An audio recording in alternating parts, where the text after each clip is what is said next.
যদি প্রশাসন জায়গাকে ল অ্যান্ড অর্ডারকে মেনটেন করার জন্য 40 জন কেন যদি 400 জনকে অ্যারেস্ট করে তাহলে ঠিক কাজ করেছে।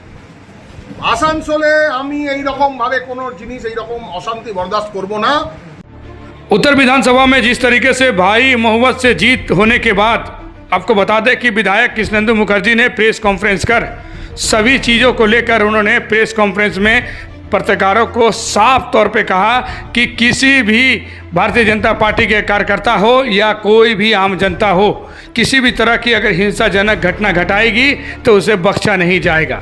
उन्होंने कड़ी निर्देश देते हुए जिस तरीके से बीते रात 4 तारीख को मतगणना हुई और बीजेपी की जीत हुई, जिसके बाद पूरी आसनसोल ही नहीं पूरे पश्चिम बंगाल के विभिन्न जगहों में जिस तरीके से तृणमूल के दफ्तर पे हमला किया गया और जिस तरीके से पार्टी को क्षतिग्रस्त की गई, उसे लेकर कड़ी निर्देश देते हुए प्रशासन को कहा गया कि भारतीय जनता पार्टी के कार्यकर्ता हो या कोई भी दल के हो, उन्हें बख्शा नहीं जाएगा, उन पर कड़ी से कड़ी कार्रवाई की जाए और उनकी गिरफ्तारी होगी।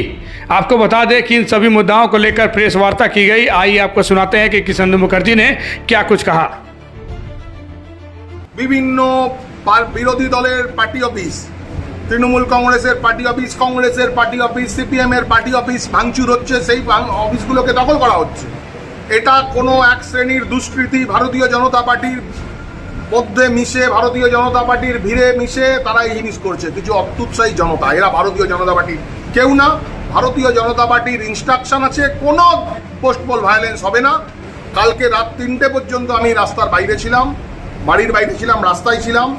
পুরো রাত আমি ঘুরে বেরিয়েছি এবং পুরো টিম আমাদের ঘুরে বেরিয়েছে। কোথাও কোনো ইনসিডেন্ট হলে সেখানে আমরা তৎক্ষণাৎ আমরা প্রশাসনকে অ্যালার্ট করেছিলাম, জানাচ্ছিলাম, আমরা নিজে পৌঁছেছিলাম। আপনারা জানেন বেশ কিছু কাউন্সিলরের ঘরেও এরকম ঘটনা ঘটেছে। ব্যক্তিগতভাবে আমি সেখানে পৌঁছেছিলাম, তাদের সঙ্গে কথাবার্তা বলেছি, তাদেরকে আশ্বস্ত করেছি কোনো ভয়ের বাতাবরণ আসানসোল শহর জুড়ে থাকবে না।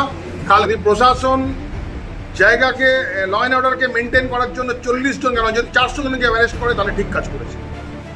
আসানসোলে আমি এই রকম ভাবে কোনো জিনিস এই রকম অশান্তি বরদাস্ত করব না। আসানসোলের জনতা শান্তিতে থাকতে হবে, তাদের কোনো রকম আইন শৃঙ্খলার অবনতি শহরে হবে না, ভীতি প্রদর্শন হবে না।